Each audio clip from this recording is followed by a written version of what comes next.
Good morning, ladies and gentlemen. Welcome to the Catalyst webinar series presented by the Education Committee for the Southern California PGA. The Catalyst webinar series is a bi-weekly educational platform for creating success and change in your club and career. We are very excited and enthusiastic to introduce Dr. Joe Parent, sports psychologist, performance psychologist, and acclaimed author. He's written books. He's also the creator of Zen Golf. He's written several publications on mastering the mental game of golf, Zen putting, golf, the art of the mental game, and how to make every putt, the secret of winning golf's game within the game. Dr. Joe, good morning. Thank you very much for making the time to be here on the Catalyst webinar series. Good morning, sir. How are you today? I'm good. Thank you, John. I appreciate it. Appreciate the opportunity to be here and talk to everybody. And I hope we'll have an opportunity for questions and answers. You're going to be moderating that, right, John? Absolutely. I'll be moderating the question box on my control panel, and as they come in, I could interject them or I could stockpile them till the end. Typically, if they're relevant and the timing's right, I'll interject them if that's okay with you. That's fine. I'll try to leave spots where I'll say any questions, and then if there are relevant ones, we'll do it, and if not, we'll go on. Perfect. Well, it's all yours, Doc. Take it away. Thanks so much. All right. So what I wanted to talk about today, this is my my PowerPoint, and I did this in 2000. I started this in 2009 when we had our last crisis. So now we're seeing that we need to do some bouncing back and turning tables on difficult times. Hang on one second. Bear with me on moving through these. So my mission is helping people like you get out of your own way to make the most out of your abilities. That's my elevator speech. I started actually in engineering when I was in college and decided I was going to, I didn't really want to work on developing a cleaner burning engine for less air pollution. I wanted to help people have cleaner running minds for less mental pollution. So so I headed into the psychology department. And around that same time, I also got involved in some Eastern wisdom traditions, particularly Buddhism. And that's really where Zen Golf came from. That's probably, if you know of me, that's probably how you know of me. Started working with some tour players, over 20 years ago. And out of my lessons with all levels of players came this book, Zen Golf. It actually originated when I met a literary agent, and she said, "Oh, you teach mindfulness in Buddhism and you teach golf? That's really hot. You should do a book." And that's really how Zen Golf came about. So it's not really theory, it's all from practical experience of working with golfers. So what is Zen? Well, Zen is a Japanese word. It comes from a Chinese word, from an Indian. It goes way back to the Indian tradition, and the translation is action with awareness, being fully absorbed in the here and now. What does it mean to be in that Zen experience? You have expansive vision, unwavering composure, total commitment, and unshakable confidence. Freedom from anxiety or doubt. It's basically, you're in the zone, and it's the feeling every great golfer has when they hit pretty much every golfer. Even beginners at some point can find themselves in the zone. And it's the feeling of hitting a great golf shot. So how do you develop people and connect with that experience? And to do that, I developed the PAR system: preparation, action, and response to results. So what I'd like to do is talk to you a little bit about and go through the PAR system today. I'm going to include some mindfulness practice, because right now things are pretty challenging. I'm going to go to a little different slide. Here we go. Oh, sorry. All right. Now this is how things go. And I want to talk about these challenging times. This is how things go. Everything has ups and downs. And the universe moves in waves. That's how things go. But this is how things go wrong. When we think they're heading up, we think, oh, they're always going to go up. And this applies to our lives, to a round of golf. Things are going well, and we get shaken when they don't match our expectations. And then we can go the other direction, and you can see the arrow going down. When things are going down, we go into depression or despair. And any time that we forget that everything keeps moving and everything changes, we can get stuck in one of these. And when we have these expectations, like the arrow on the left of everything's going up, well, you can see as things start to change, they get farther and farther away from our expectations. And if I can find the slide about the difference between expectations and result is frustration. There's the gap. What we need to do is match our expectations to the realistic results and just have them a little bit higher, so that we're always trying to improve our results to erase that little red zone. Okay? So let's go back. How do we do that? And that's where the PAR system comes in. Before I do that, I wanted to tell you a little bit about a little more about what I do. And so what I need to do is find that right here. Excuse the little unfamiliarity with working with the system here. Oops, go away. Okay, so this is my website. You're welcome to visit and see some of the things that I do. You can see that there's my slogan, the mission, helping you get out of your way to get the most out of your abilities. And then these are the areas that I work with, and that reflects some of the books that you saw in the bio. This is my latest book, and it's my favorite, A Walk in the Wood, Meditations on Mindfulness with a Bear Named Pooh. I also do business consulting and wrote a diet book using the same principles that I teach in Zen Golf. And there's the Zen Golf lessons happening. So you'll be able to find all the things that I do, all the services, and then the products. These are the books that John referred to. And then we also have a library that you may want to access.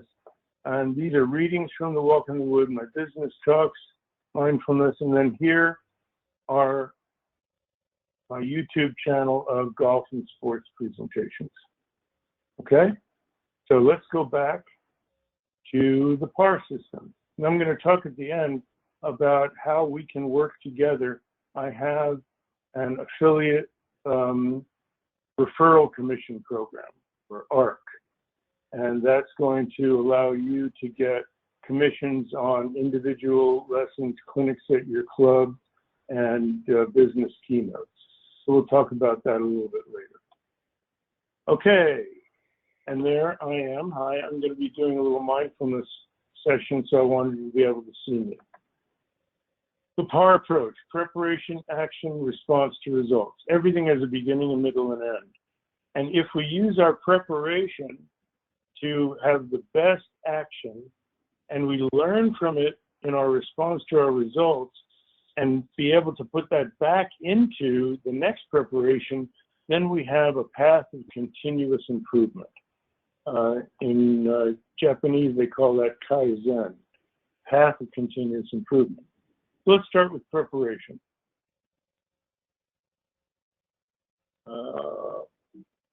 Oops, sorry about that. Here we go. Clarity, commitment, and composure. And these all work together. The three of them work together. First, you need clarity, a clear picture of what you do want to accomplish. Too often we're thinking about where we don't want to go and thinking about what we're trying to avoid. When we do that, then all we see is trouble. We don't see the fairway. I remember when I was giving a talk at Riviera to a group of business people, and I finished.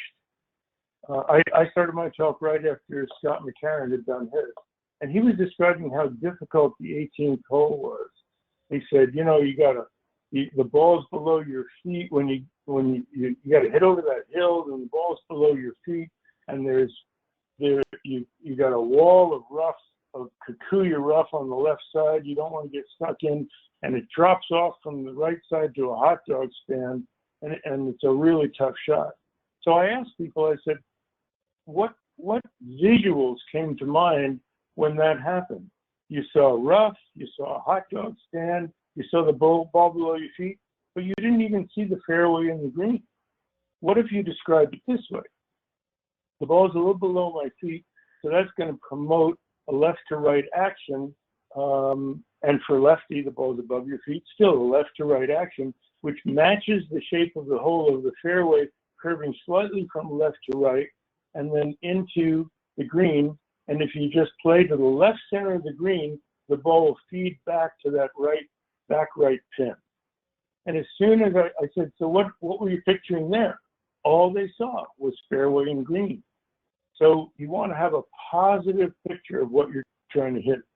I was working with David Toms many years ago, and I saw him, it was after about 6 or 7 years over at Sherwood Country Club in Westlake, when he got on the senior tour. And I saw him, I said, how you doing? He said, Doc, I was just talking about you, were laughing. He still remembered from 6 or 7 years ago when he was playing in a pro-am, and I was walking with him, and the amateur, there was a lake out on the right side, and the amateur hooked it out of bounds into the houses on the left. And my comment was, really good job of avoiding the lake. So if you look at what you're trying to avoid, either you're going to get confused and go there, or you're going to go as far away from it as you possibly can. So we want to have clarity, a positive picture of where we do want to go. Then we want to have a commitment to the shot we planned for that picture. And commitment is only possible when you have pre-acceptance. You have to give yourself room to play. And in golf, this is a really important point. I was working with Christy Kerr, and she was just too perfectionist. And she would get frustrated if she missed her target even by a little bit. And I explained to her, I said, Christy, in golf, you aim at a spot, but you play to an area. Otherwise, you would expect to hole out on every shot from the fairway. And you know you're not going to do that. So it's going to land in your dispersion pattern. And that reminds me, I wanted to explain the relationship of the mental game and teaching the mental game to teaching the physical game. And this is how you, as teaching pros, and I can work together, because the mental game is really about getting out of your own way and using your mind in sync with your body, making your mind an ally instead of an enemy, so that you're working to direct your body and really get your thinking mind out of the way and trust your instinctive mind, to produce the shot that you already know how to swing. Now, when you do that, the ball will come down in your dispersion pattern. If there's no distraction, no interference, and I'll talk about that a little later, the ball will come down in your dispersion pattern. Now, a beginner is going to have a really big dispersion pattern, and a highly trained professional is going to have a small dispersion pattern.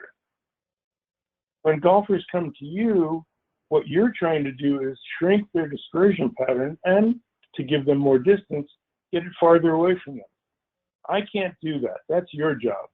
My job is to get them to hit it into their dispersion pattern, whatever it is, as many times as they possibly can. So if you have a commitment to, and give yourself room to play, it's easier to have that commitment. It would be like me telling you, okay, take this, I'll give you a quarter, and there's a coffee cup in the middle of a big dining room table. You're standing 20 feet away. And I say, toss it into the coffee cup, try to toss it into the coffee cup. And if you don't get it into the cup, it was a bad throw. Well, that's going to put a lot of pressure on you.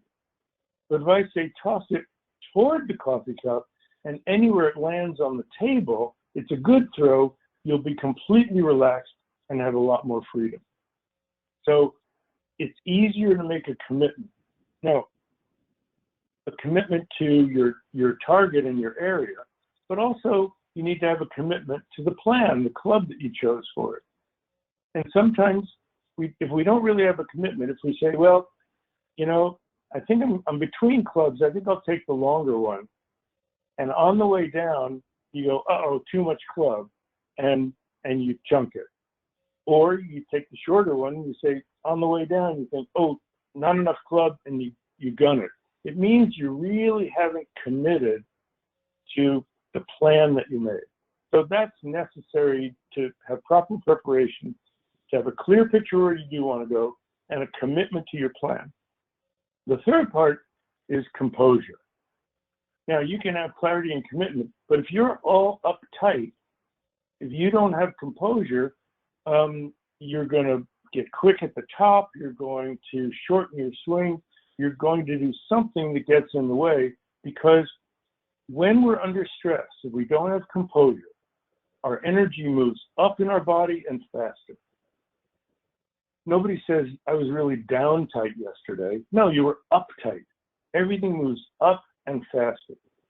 So to have composure, we want to, and the more clarity and commitment you have, the easier it is to have that composure. But then you have to tune into your body, tune into your mind. Is your mind racing? Are you tense? Are you tense?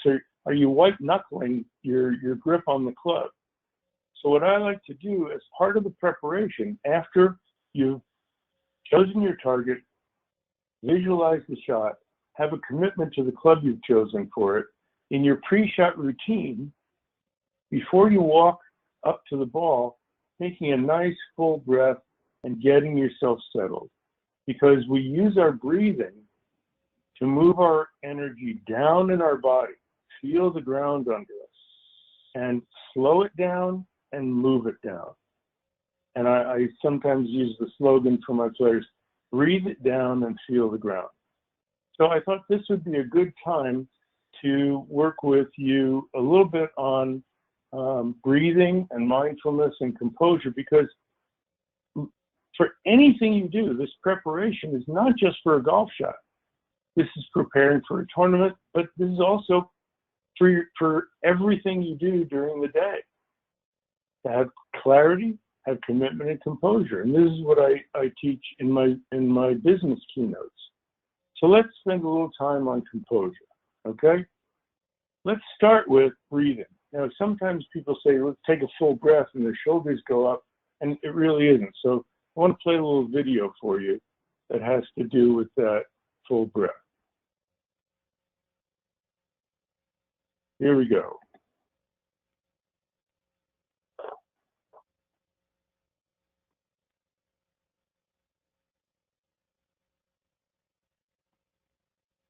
Hopefully, here we go.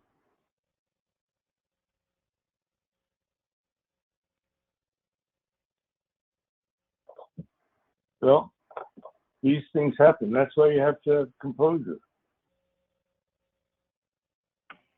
Hey, Doc, it seems like a good time for a question.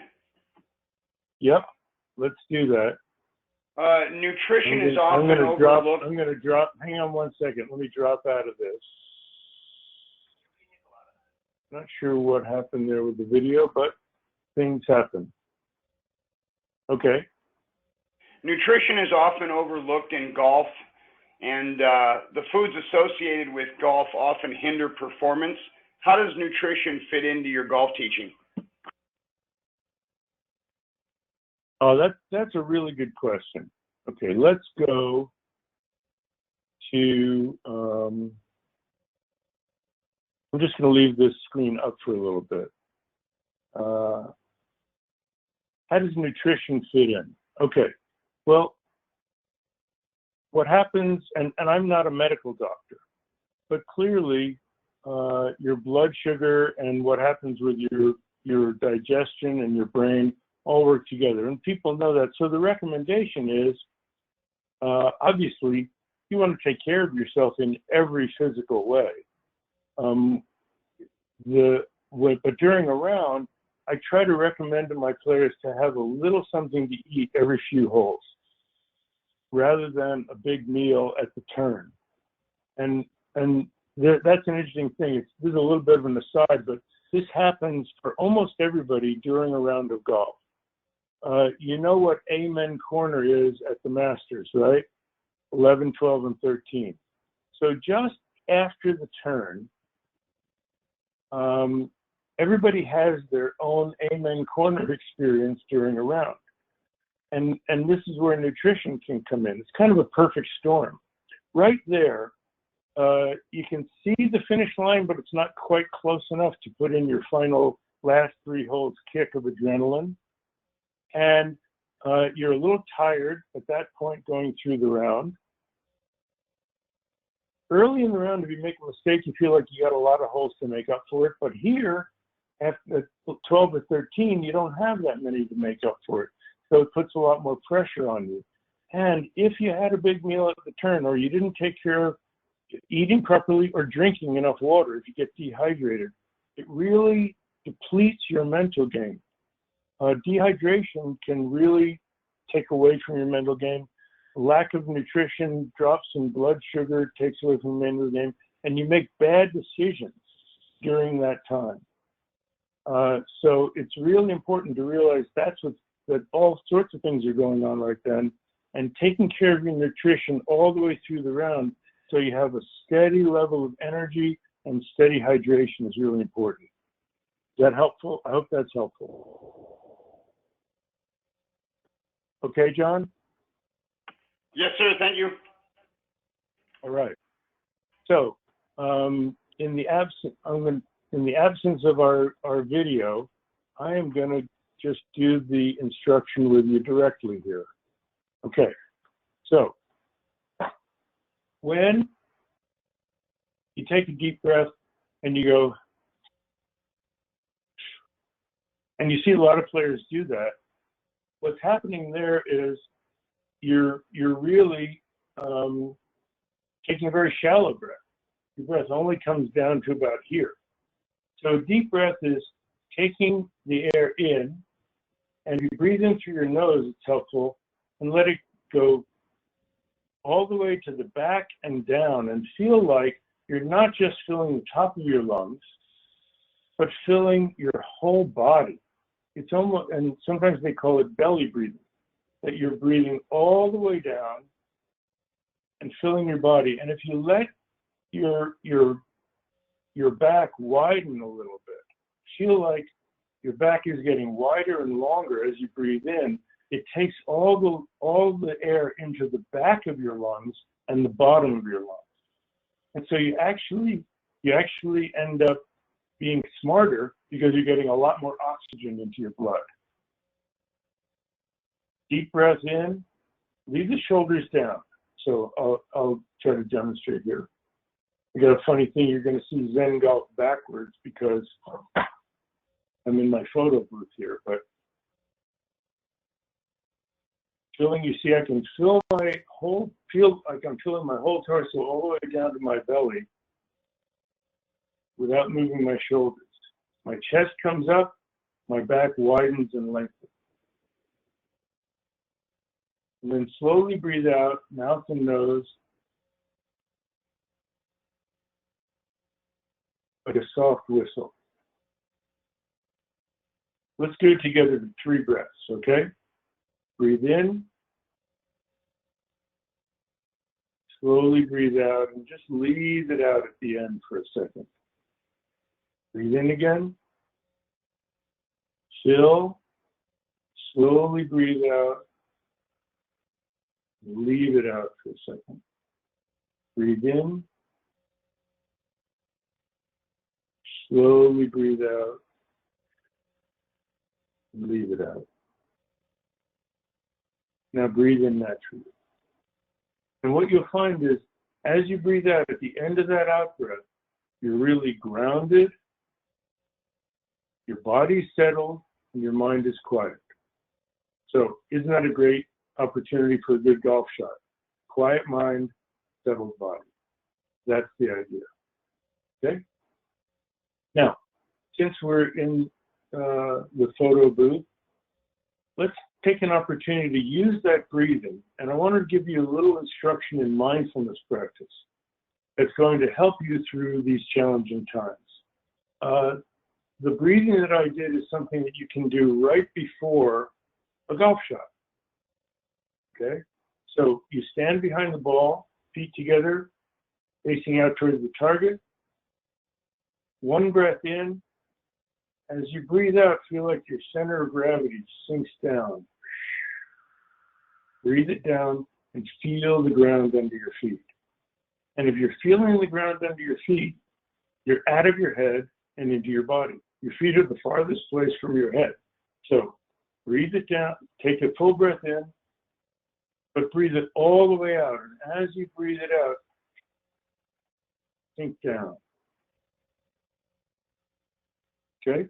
So that's what you do before a golf shot. But let's take a few minutes to do a little mindfulness practice together. So get a comfortable seat where you're sitting up, ideally not leaning back against the seat, but sitting up. And if you need a little support, just scoot your butt back against the back of the chair, but don't lean back against the back of the chair. And for this first part, let your eyes gently close and scan your body. Be aware of any tension that you're feeling. You don't need to hold that posture.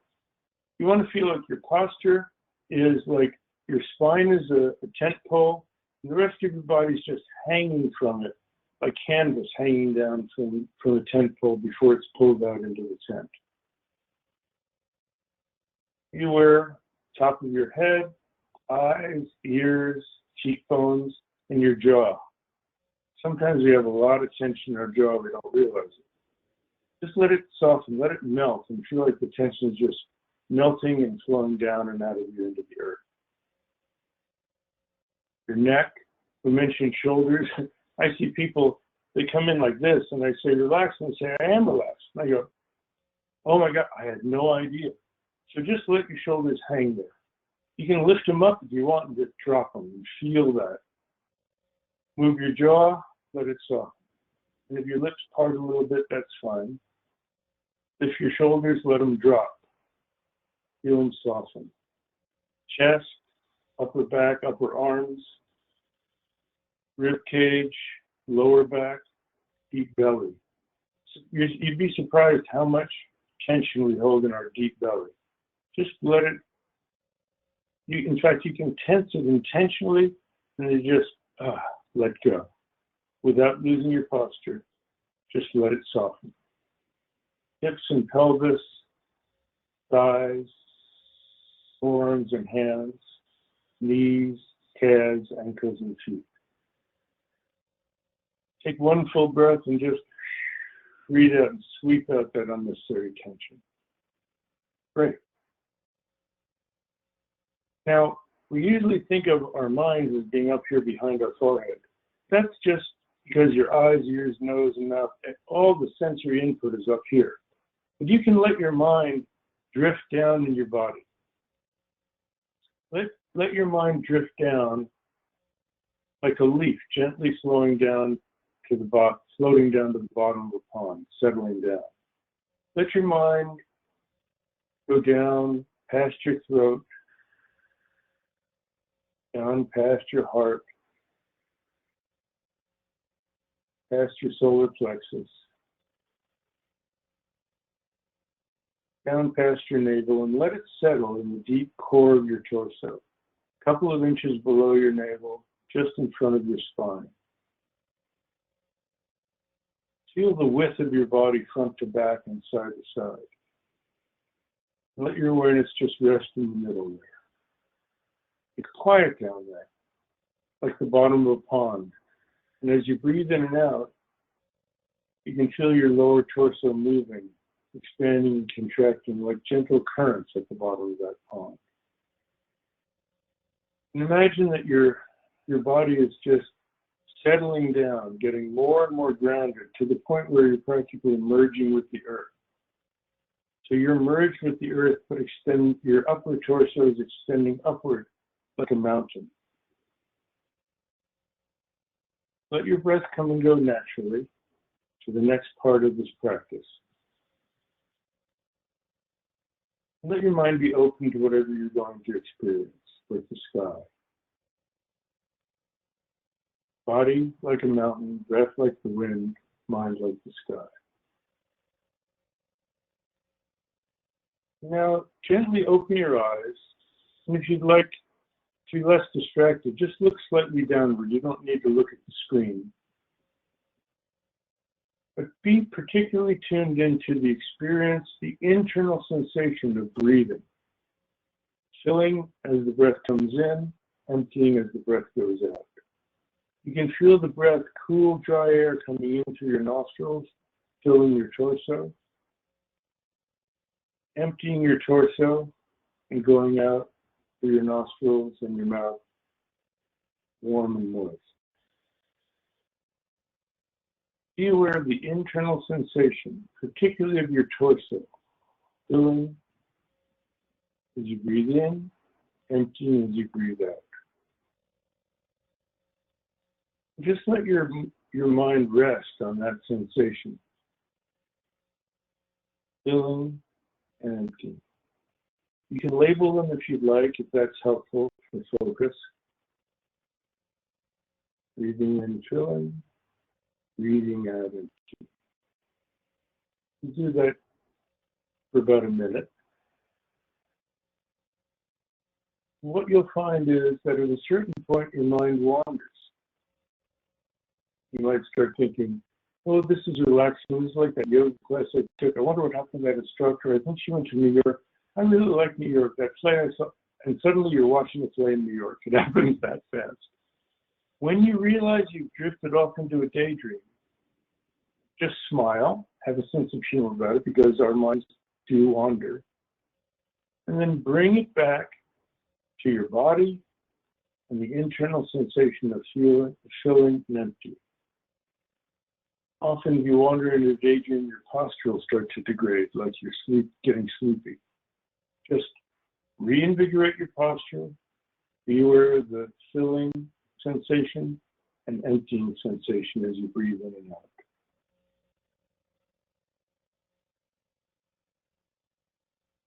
We'll do that for about 7 to 10 breaths.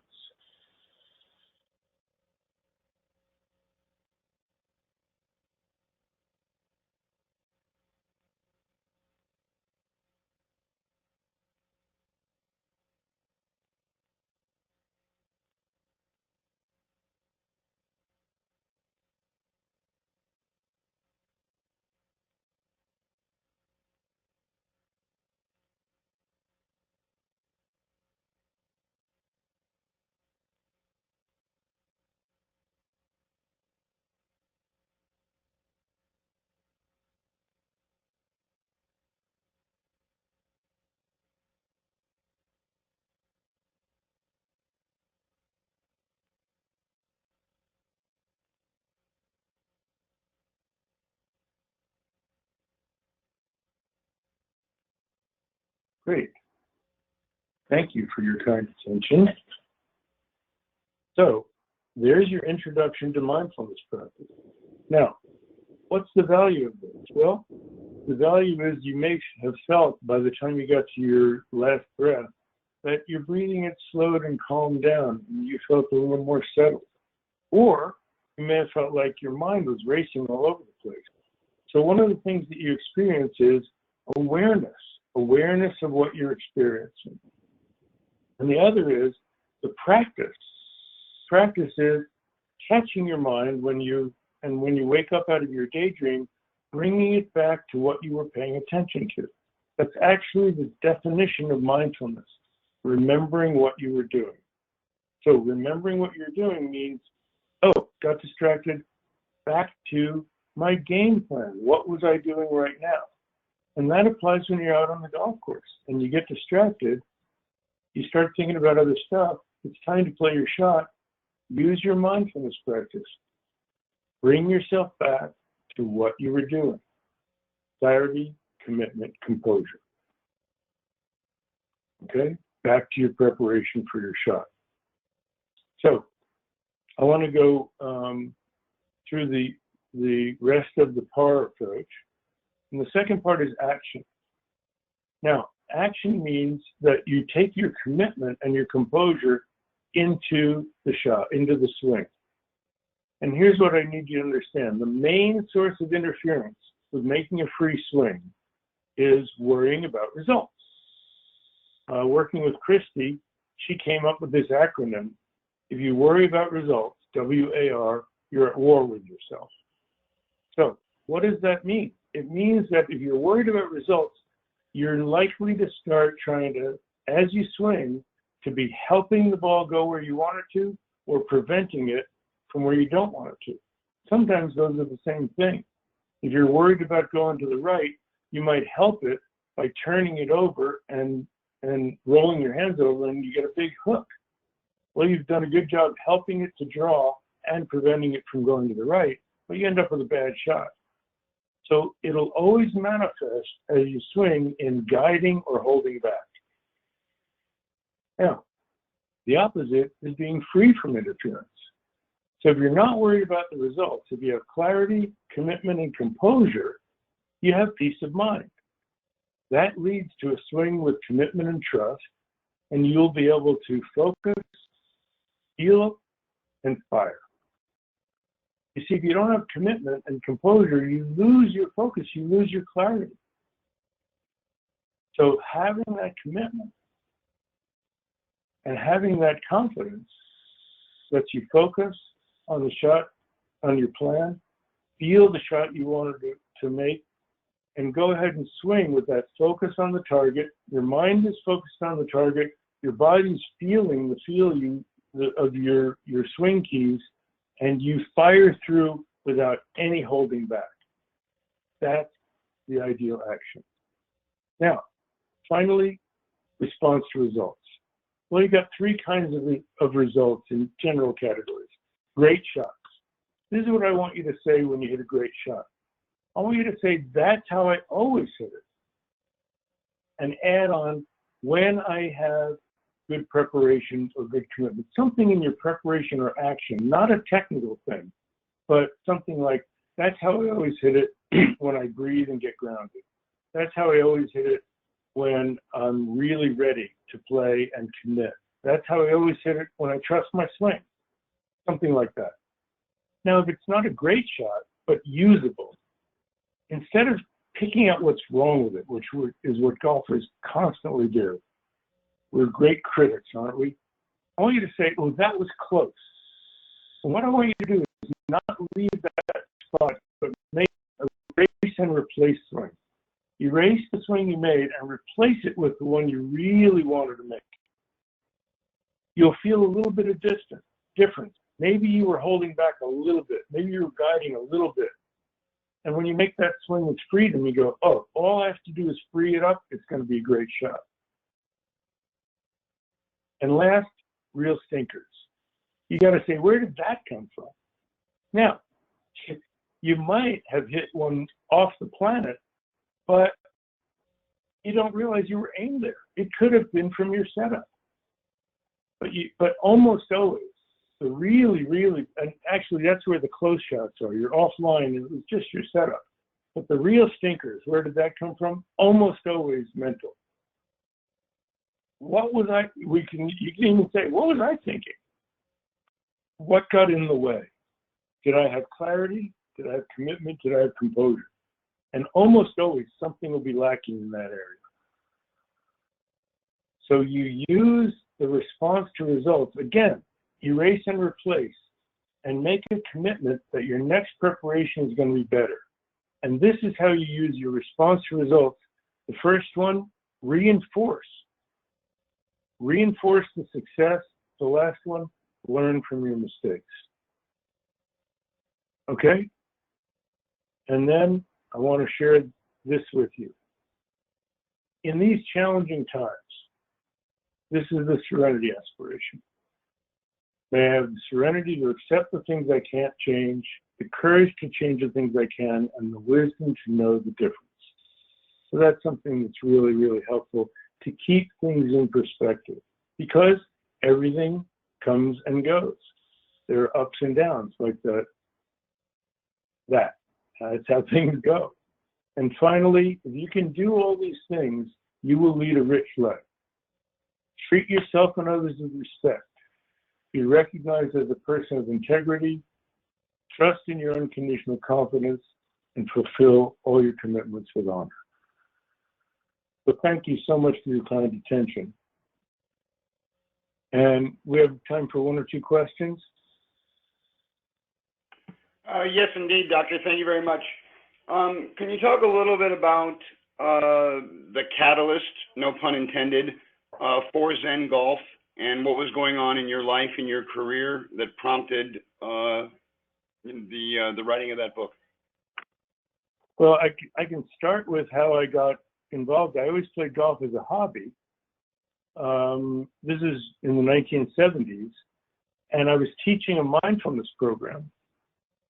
A young pro came to take it. I said, "Oh, golf pro, this is so cool. Let's play hooky one afternoon and go play."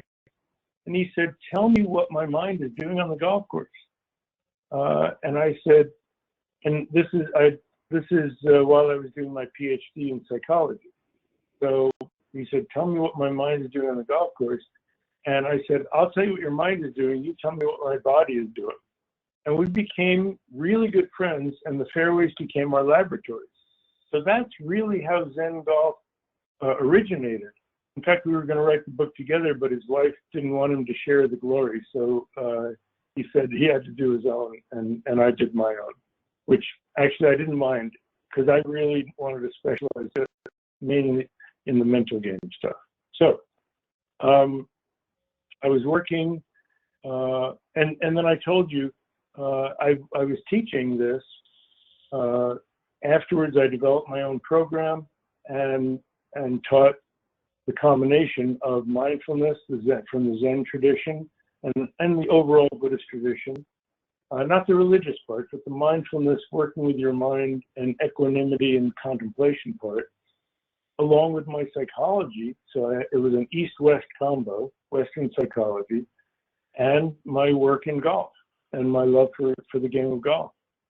So that's really how it came about. I started working with pros in the late 1990s, and it started with VJ right after the book came out. His wife read the book, and sent him to work with me. That's really how Zen Golf came about. That's why there's a quote from VJ on the cover.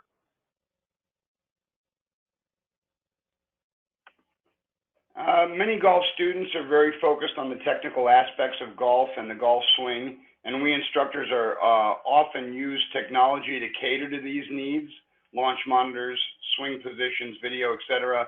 How do you suggest introducing mindfulness techniques into our instruction with students that are focused or overly focused on technique?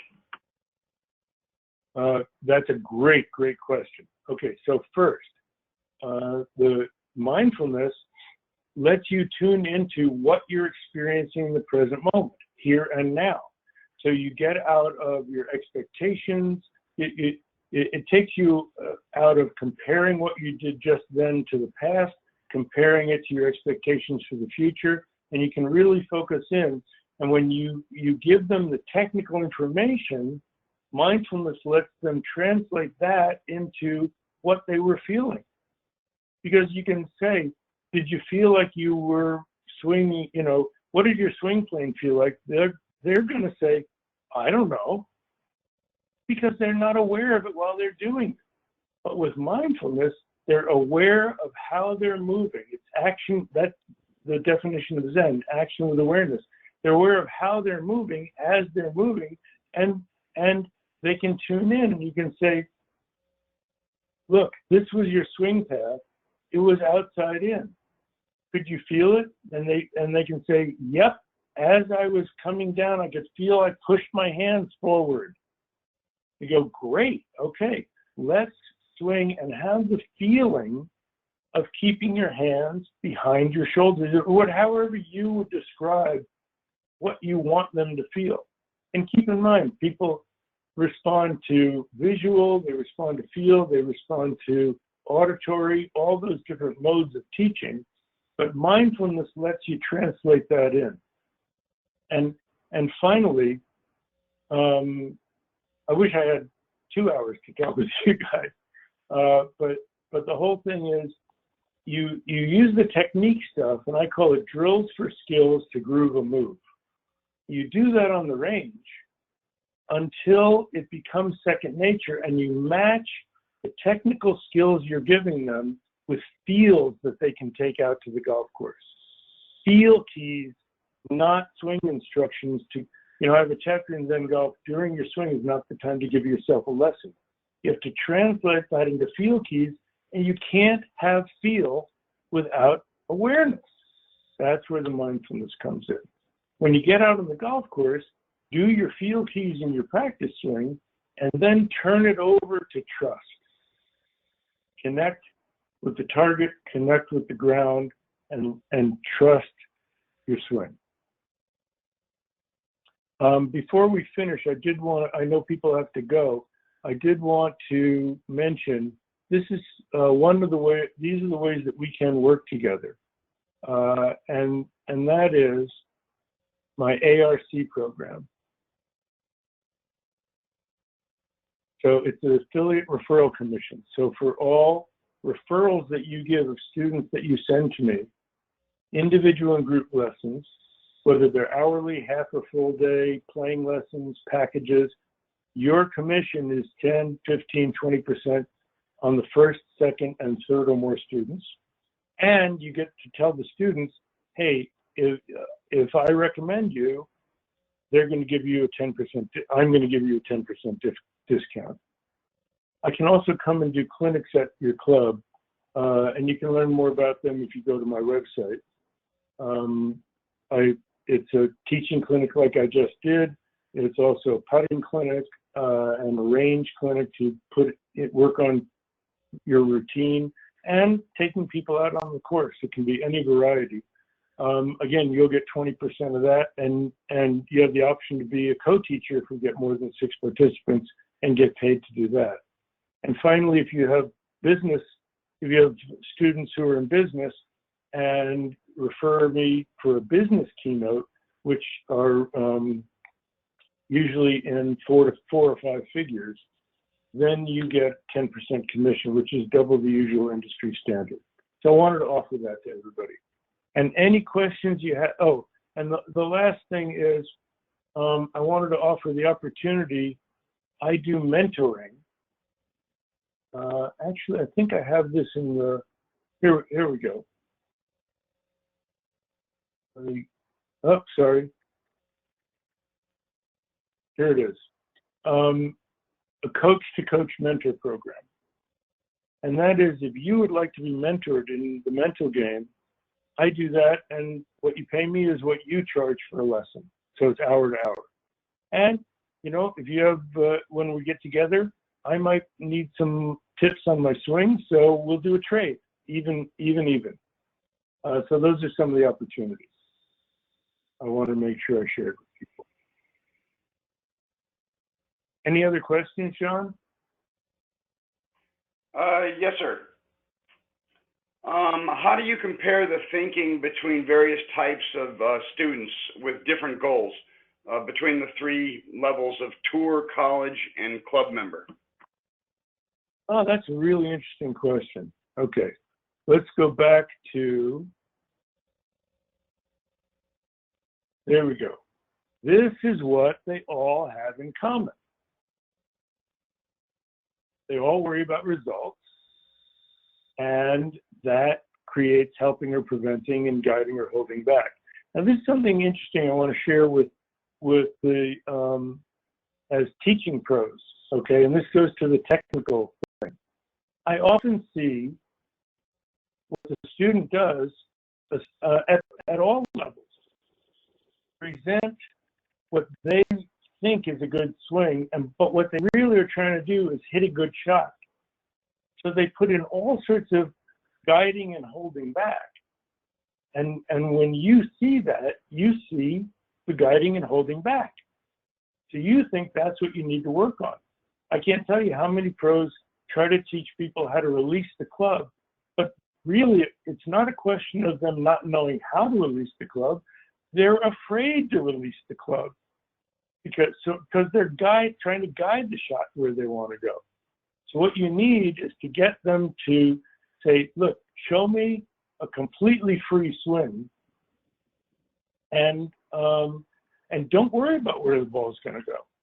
And it might take them a few swings to do that. Then you'll see their real patterns. This actually happened to me while I was working with a pro. I was actually waiting for my pro, and I saw somebody I knew, another pro I knew on the tour, and I said, what are you working on? He said, I'm working on my swing. I said, how are you doing that? He said, I'm trying to hit 6 irons to that flag. And I said, well, then all you're trying to do is hit 6 irons to the flag. You're not working on your swing. Why don't you aim at that flag and just let it rip and see where it goes? And it took him a few shots to free it up. But once he did, it started right at the flag and then snapped off hard to the left. He said, oh, I know what causes that. But it was so covered up with guiding and holding back and compensations, he couldn't really feel what the pattern was that he'd fallen into. So I find that that's the case for all players. Now, you talked about the expectations. Basically, everybody has the expectations, and that was that slide I showed you, the difference between expectations and results, right? And what you'll see is often their expectations are way up here, way up higher. And therefore, their frustrations are going to be that much higher. So it's the difference between expectations and results. Now, for your club players, again, they need to be more realistic. So for them, what you want to do is have them create their personal par. If you have an 18 handicapper, change the scorecard. Literally write a new scorecard, changing every hole of par 4s or par 5s, par 5s or par 6s, and par 3s or par 4s. That's realistic golf for them. Then they can actually shoot, 16 over par and say, hey, I shot 2 under today. So 2 under to their personal par. For college players, that's a whole nother thing because it's involved with the coach and the team, all sorts of dynamics going on. For that, it's really play your own game and be inspired by your teammates. Don't be brought down by your teammates, and don't think you have to take on the responsibility for the whole team. Again, it's your expectations and your results and the pressure that you put on yourself based on your expectations of what is and what you think are other people's expectations. And for pros, oh my gosh, they're tour pros, that's their living. And tour pros are 5 thoughts away from being a bad person. I played a bad hole, I'm going to have a bad round. I had a bad round, I'm going to miss the cut. If I miss a whole bunch of cuts, I'm not going to make any money. I'm not going to be able to if I don't make money, I can't support my family. I'm a bad person. That's where their thoughts go, really. And so they put the pressure of their whole career on a hole, on a round, on a hole, sometimes on a shot. That's some of the differences. But we could talk a lot more about that. Okay, last question, John, then I think we're up to our hour. No, actually, that's it there, Doc. Want to thank you for your time and expertise in putting together this presentation this morning. On behalf of the Education Committee for the SCPGA, thank you very much, Dr. Joe. Tremendous for you to make the time to support the section in this way. Thank you very much for being here this morning.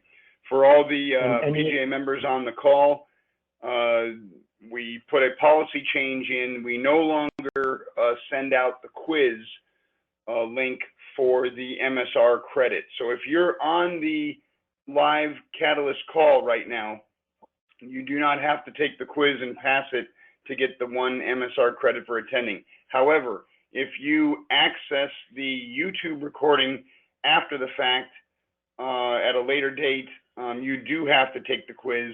The best way to find that is to go to the SCPGA.com website and find the Catalyst webinars, and the quiz links are linked to the YouTube recording there.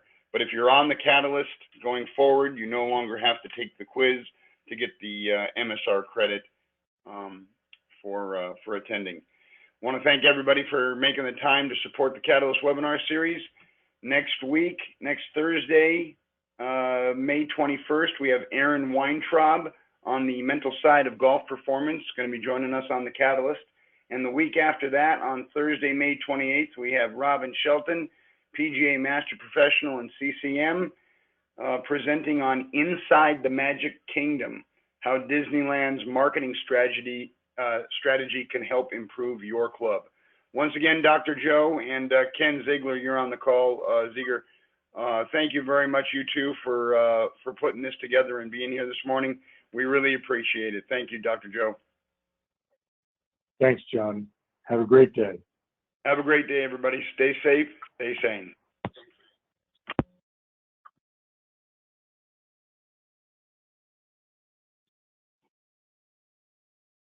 Are you still on the call, John?